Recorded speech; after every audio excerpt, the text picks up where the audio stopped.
Hi, everybody, and welcome back to Nick Talks. This episode's amazing guest is a lady who seems to be having a lot of bad luck. She's been hit now by a lightning bolt twice, by the same bolt of lightning. She thought she had freedom of speech and she thought she could put things online. But what she didn't understand, and what none of us understand till now, is we have little trolls who go online and will dig through your past and will go through thousands of tweets and posts and find the one they don't like and then use that to ruin your life. So first of all, let me welcome to the show, Kevin Sunderland. Welcome, Kevin. Thank you, Nick. Thanks for having me on the show today. You're welcome. So, as I said then, the same thunderbolt has hit you twice now. So your story really started in 2017, where you were tweeting and you were critical of different parts of Islam, which so am I. I'm also critical of Christianity. I'm also critical of many people. And people should be critical of me as well. That's okay to be critical. But then a year later, I believe you were standing in the local elections for the Tory party, and someone dug up some tweets from a year before, and that got you suspended from the party. Could you talk about that? Yeah, sure. So, yeah, I began sort of campaigning locally for the Conservatives in my area in South London.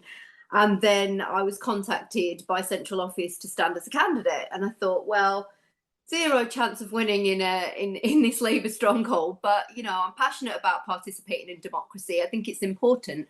It's not about getting always elected. It's about actually representing what you believe and giving other people a chance to vote for something that they believe in as well. So I stood as a local council candidate, and I was sort of, out pounding the pavements, as they say, leaflet delivering, doing my campaigns, and was a very, very active Conservative at the time. I really sort of aligned with a lot of the Thatcherite kind of values, really, and I was really passionate about the whole thing.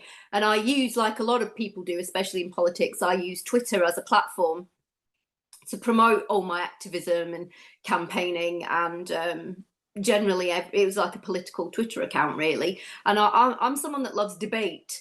So, I don't go out hunting for an argument, but you know what it's like on Twitter. It's like you get sucked into things and you feel passionate about, and you decide to comment. So, yes, I did so, and I was commenting on a thread, I believe, with a national radio station, LBC, and that's where it all went wrong, really, because if you're kind of debating on the same side as a host of a national radio station on Twitter, you kind of don't really think that years later you're going to find yourself held to account for what was said, and also that you don't have that liberty anymore, really.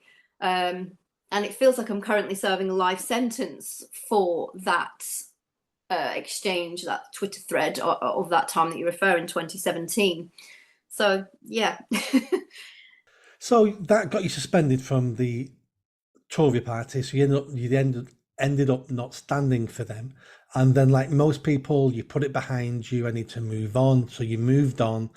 Several years later, you get a new job. You've got a new career, and the same lightning bolt from the same tweet smashes you in the head again. What happened there? Well, it's a little bit more complex than just this one occasion that we're going to talk about, because what I found was that I had beauty industry experience in business development. I mean, 15, 16 years worth. And what I found was, after this issue with the tweets happened, because it was blown up in the national media as though I was some kind of big shot politician, even though I was actually just a pretty new Tory, just doing my very best to campaign in the best possible way. It did all get blown up in the media at the time. And so as much as I've tried to have the right to be forgotten online, which is an EU, I think, directive, and it's based on, forgiving things that aren't in the public interest, the idea is that the right to be forgotten means that you can remove harmful content about yourself offline. And so I went through the whole process of trying to achieve that, and got told it was a free press thing, and that the decision to uphold the content staying online was maintained, and I went all through every channel you have to try and get that content removed, and it wasn't possible. So from that moment on, not only am I now years later in the situation where I've lost employment over the same tweets from that period, I found it hard to get a job full stop from then. You know, I was being headhunted as usual because of my experience, and I was going through 3 and 4 stage interviews and kind of just suddenly getting ghosted at the end, even though they were like falling over themselves to hand me the job. And then all of a sudden it would be like radio silence. And so there's only so many times that can happen till you realize you got Googled, and it's probably to do with that. Alternatively, I was applying for jobs I was qualified and overqualified for, that I would normally have, you know, been snapped up for interview for. And so it took me really quite a long time to secure that job that I'm now finding myself in a tribunal situation with, because of these tweets and that being online. When you Google my name, that's what comes up. So that's where I'm at. So let's get into the employer of that job now. So you got a new job, you started a new job. What happened then? How did they find out? What happened that led then to you being sacked? So obviously I'm in a live situation legally. My tribunal starts on the 28th. So I can't go into too much detail, but in a nutshell, it was a case of being Googled by colleagues and being promptly dismissed for the tweets being reported to my employer. And the interesting thing in this case is that the subject access requests that we put in, as part of, you know, disclosure and trying to find out what happened properly, showed that actually the people that were taking issue with me kind of seemed to be as much, or if not more, bothered that I was a Tory than what I actually said. So I found it very interesting. And I think that's why my case is interesting to the legal profession, or certainly the legals that I've spoken to, because the idea that there's case law for defending or speaking and being an activist on the left wing side of things, that seems to be okay. But there doesn't seem to be any case law or defense of people with conservative views. And it's a new way to sort of test the employment law, really, because it's like, well, is it a form of discrimination? Because it does seem like anything that's left of centre is considered some kind of extremism. We're in such a binary climate now politically, and it just seems that there's right and wrong think about everything. And it was just very revealing in my case that we're trying to take to tribunal now, that a motivation, or certainly a relevant factor of the people that reported my tweets to my employer, was the fact that I was a conservative, or conservative minded. And yeah, it'll be interesting to see how the law interprets that when it's judged. Yep. So basically what you're saying is you think you were fired from that job because your colleagues and then your bosses found out that you have conservative values and beliefs. Well, it's certainly something that needs to be challenged in the tribunal. You can appreciate we've not gone through the process yet, but like I say, the visibility that we have, not that it was the management's decision, but certainly it was a relevant motivating factor for why I was reported in the first place, if I can put it like that. Yeah.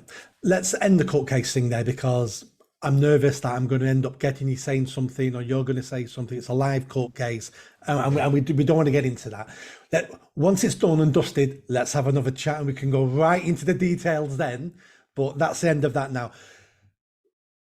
What people don't know is you're being supported by the Free Speech Union.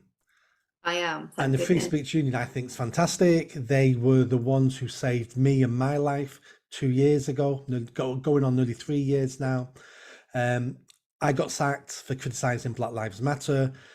I was on my own. I had no support. I didn't know what to do. I knew I wanted to fight back, and I was beginning to fight back. And then I got in contact with the Free Speech Union, and with no exaggeration, they won the case for me and they saved my life. It wasn't even a case. They got a solicitor to write a letter And the 3 people on my board who were cowards read the letter and went, oh, and all resigned. That's how easy it was to win my case. Your case is a lot more difficult. You're going to court. So the Free Speech Union is fantastic. So the plug I want to do there is, if you like talking, you need to join the Free Speech Union, because just like me and you never realise when you're going to need them. People are thinking to themselves, this won't happen to me. I was thinking that 3 years ago. This will never happen to me, but it can. I'm sure Gary Lineker feels the same. I mean, it's going to happen to all of us because of how it works. You know, it's just becoming more and more authoritarian, and it's evolving at such pace, don't you think? What is right and wrong think it's being reinvented almost weekly, it feels. You know, there's new ways that we're supposed to frame our speech or self-censor or whatever. And I mean, I'm right with you on Free Speech Union. They are an incredible, passionate team that are fighting a cause that needs fighting. But it's frustrating, don't you think, that in a so-called free society, liberal democracy, that we even need them? You know, why do we need people to defend speech in Britain? Like, that's not incitement, you know? It's quite depressing, I find. It's amazing that we have them, and I can't speak highly enough of them either. Unfortunately, in 2017, when this whole furore kicked off for me politically, they didn't exist. So they weren't there to hold my hand at the time. But I'm very grateful. And obviously the barristers that work with them as well, you know, they're doing it out of a passion project motivation as well. You know, they're committing their valuable time to defending the liberty and the free speech of the cases that the Free Speech Union take on. So I'd like to plug them as well. Yeah. I mean, what we all need to realise is this isn't a new thing. This didn't start 5 years ago. This has been going on for decades and decades and decades. And it's happened because as a nation, when pushed, we all started taking a small little step backwards, and we allowed them to get away with it. And then we allowed more and we allowed more, and we emboldened these mainly fascists, authoritarians, you know, control freaks. We've allowed them to have far too much power because none of us as a whole, as a society, we didn't push back. We just allowed it because we didn't want to be the ones to put our head above the parapet. Our lives were so comfortable. Oh, what's the point of fighting? What's the point of worrying about these little fools here? If they want a little bit of that, a bit of power, or feel special, let them have it. Who cares? But when you add it all up, it gets to a stage we're at now, where politicians can't tell you what a woman is, where we're bending over backwards to facilitate the hurt feelings of mentally ill people. We're allowing an invasion of migrants into the country because we're trying to be kind and be passionate. And we've got ourselves into this by not having those conversations openly.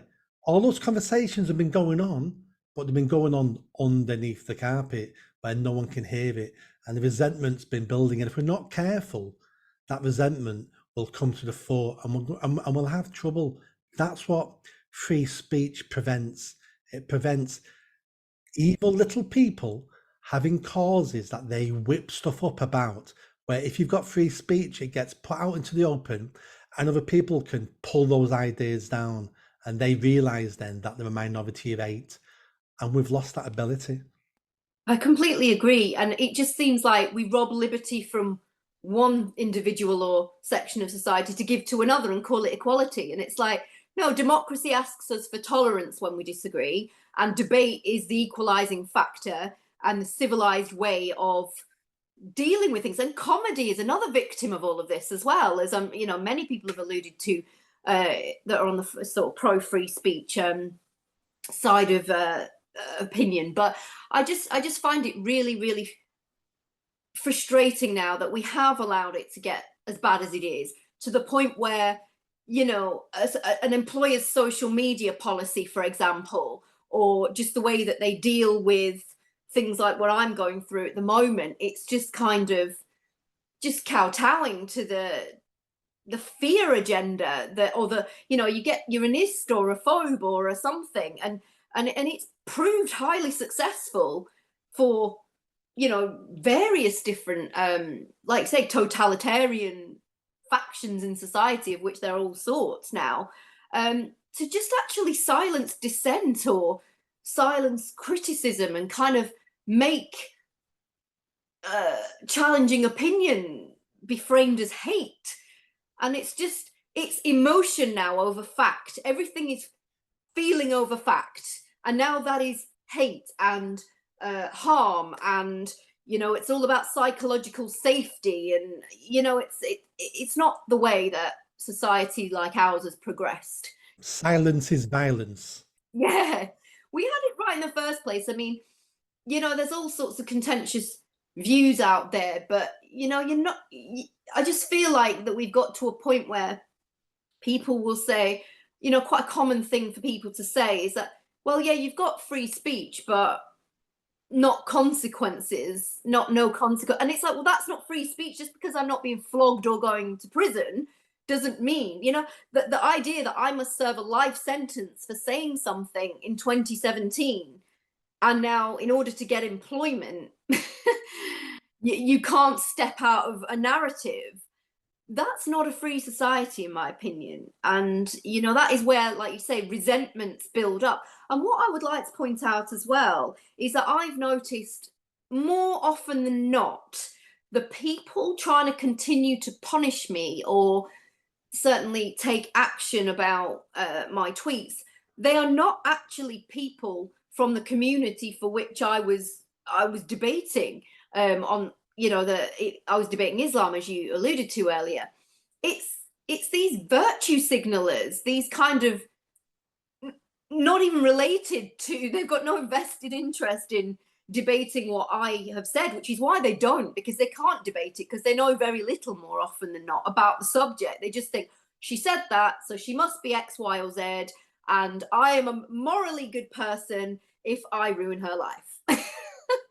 And that's really, frankly, in basic terms, where we're at now. People are rewarded for performative identity politics or social justice warrior behavior. And what I notice in the corporate world, which is relates to my case,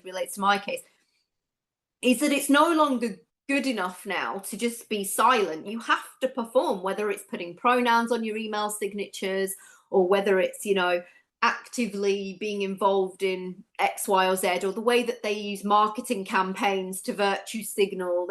It's become a norm now, and if you challenge it, it really is a hostile environment, to coin a phrase. No, it is absolutely. And there's 2 points there. The first point is those individuals who attack you, they need you, because for them to gain social status in a normal society, they would have to work hard, be great people, achieve something, deliver stuff for the family or the community or the country. And that's hard work, and that takes dedication, that takes self-sacrifice. It's easier now to gain social status by destroying you. And that's an easy thing to do, destroying one person online, destroying their life. So they need you for them to gain their social status and to be able to say to themselves, I'm a good person. That's why they do it. And then the other thing then you mentioned, what was the thing you mentioned at the end then? My mind these days. Performative politics, Businesses. And that's where we get the term go woke, go broke. And these businesses who are still playing this game, many businesses now are slowly backing away from this because they can see the tides turning.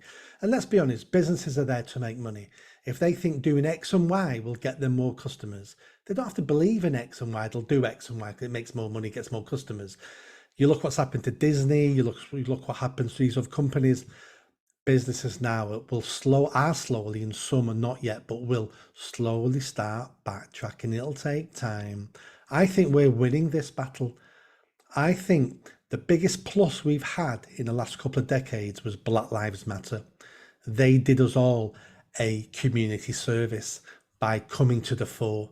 Before they hit our screens 3 years ago, no one had heard of them, in the UK anyway. And no one knew what was going on. No one had heard of critical race theory. No one heard of the trans issue, really. They brought everything to the fore, and everybody turned around and went, oh, I don't like any of that. And now we're all beginning to push back. They did us a huge service. I think one extreme prompts another, and then when the sort of the storms happened, it kind of, you know, we've never been a fascist country really here. I mean, we've our democracy is worth fighting for. And before I'm anything, I'm a Democrat. I believe really strongly in democracy. I know it's unfashionable at the moment, and we saw what happened in COVID. We went into a war footing, and you know, we all had to sort of comply. And now, you know, our political betters and our media seem to think, well, we can control the people now. So, you know, they're drunk on it, frankly. But I am cheered somewhat, because I do think that at some point, you know, we are going to get to a point where, you know, there is more of a kickback. But the problem is, when it's gone as far as it's gone, there are very real world consequences to people for kicking back. Whereas if we'd have done it and had the courage to defend our society and way of life and our values, free speech is a key pillar of democracy, obviously, and we've allowed it to be chipped away at, and here we are now. But I just feel really passionate that, you know, there are lots of contentious views, and, you know, it's religion is not something that I haven't got skin in any religious game. I was raised in a Christian household. My partner's families of a different faith. Everybody around me, actually, incidentally, the people I'm closest to are actually people of faith in one or form or another, and we agree to disagree all the time. And when you surround yourself with people that are tolerant and like debate, you don't realize that when you're tweeting or whatever, or certainly I didn't at the time, like I said, in debate with the national radio station debate, you just don't realize that, oh, I didn't get the memo that that's no longer okay, and there's going to be X, Y, and Z consequences to that. And I think we just need some common sense back now, because it just feels like certain factions of society have got the whip hand over others. And that's not democracy, that's not liberty, that's not free speech, that's not hashtag be kind. That is just a form of oppression which doesn't belong in our society. And I just think we need to revisit and re-educate what democracy and freedom and liberty is, you know, what's been fought for historically and why it's important, because it just seems to be falling on deaf ears at the moment, and the courage, the moral courage on the political side just seems to be lacking. The word you used there was the word I was waiting to come back on, and you used the word yourself, courage. I don't think it's common sense. I think the vast majority of people in the country have got common sense. They know a lot of this is wrong. Politicians, most of them know this is wrong, can see the path we're going down. What we're lacking is courage. The only epidemic we're suffering from at the moment is an epidemic of cowardice, where nobody wants to put their head above the parapet. Nobody wants to do the hard work like we talked about before. Everybody wants an easy life. Why should it be me? Why should I be Spartacus? Why should I be crucified? What's everybody else doing? I might as well keep my mouth shut, head down, and getting on with my okay life.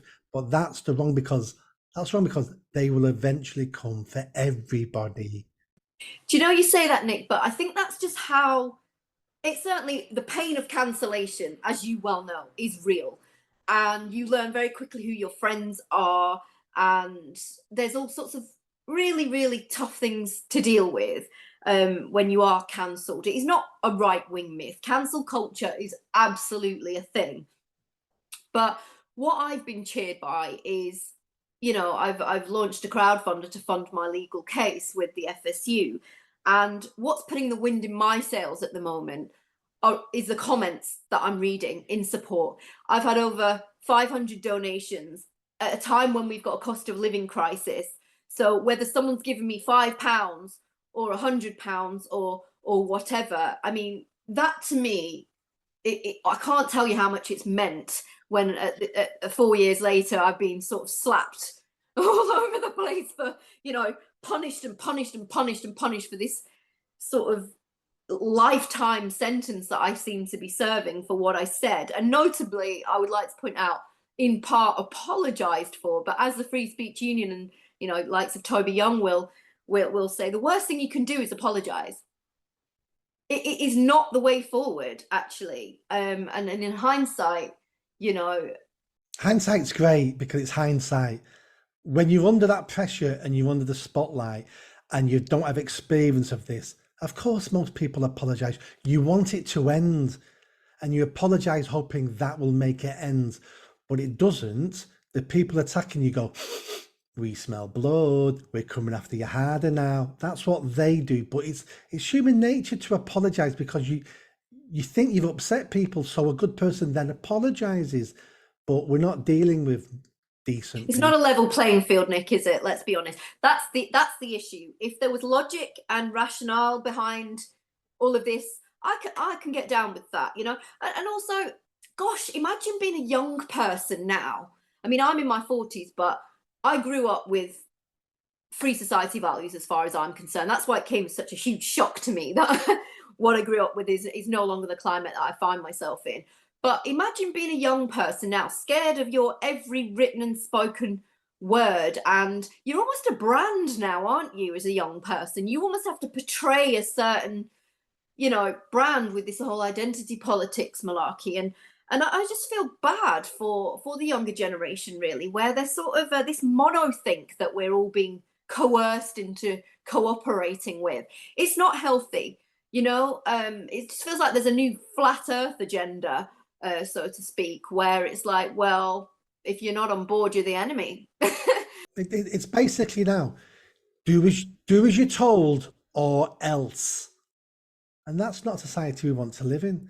Because at that moment in time, that person, you might agree with that person who's being authoritarian. You might be going, well, I agree with all his views. More people should be like this. And that's a normal reaction. But what you need to understand is things change. What happens, the next person who wields that power comes along, who then disagrees with everything you think.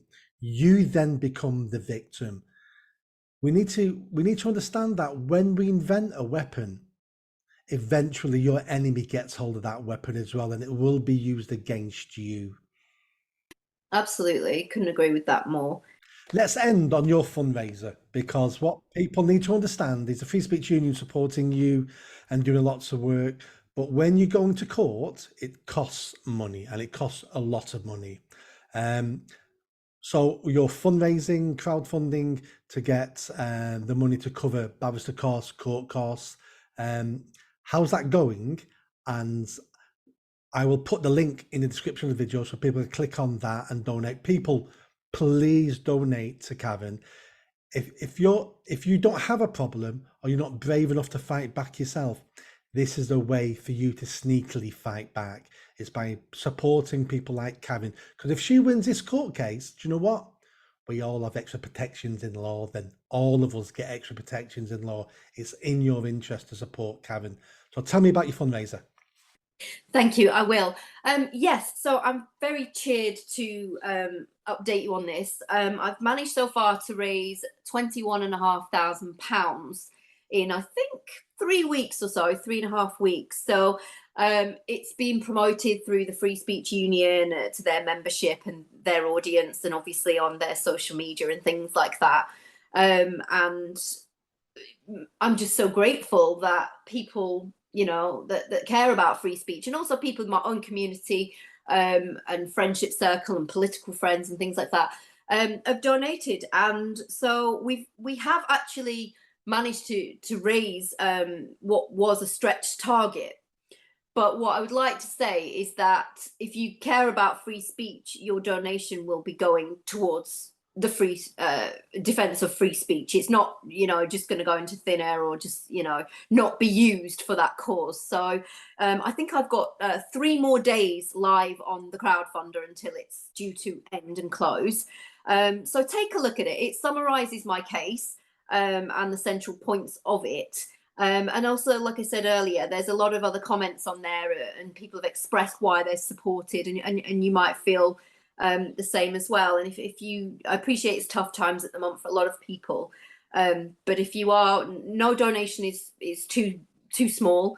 There's a lot of £5 and lovely comments, and it means the world. It means a hell of a lot to me. And I'm going to trial on the 28th for 4 days. And so I will keep everybody updated on the progress of that. And it'd be great to talk to you again, Nick, once we've completed that process, so I can share how it went, good or bad. But yeah, the crowdfunder's live for another 3 days, and please, if you can, consider donating to it. That'd be great. And if you go to the fundraiser, because people can watch these videos weeks and months and years later, if you watch this in the future and the fundraiser's closed and you're still passionate, go to the Free Speech Union website and make a donation directly to them and fund the Free Speech Union, because if it wasn't for them, Karen wouldn't be sitting here now. It's the best £5 a month you can spend. Their membership is, I mean, the debates they have, the events they have.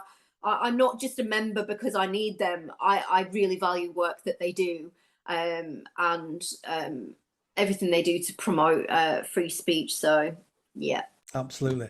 And I want you to come back after you've won.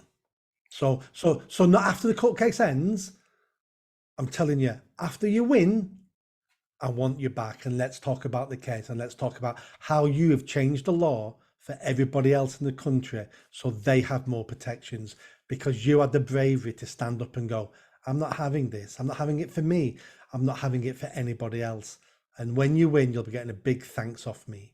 Oh, thank you, Nick. It'll be a pleasure to come back and tell you all about it. Thank you so much. No problem. I'll speak to you soon. Speak soon. Thank you. Bye-bye. You. Bye.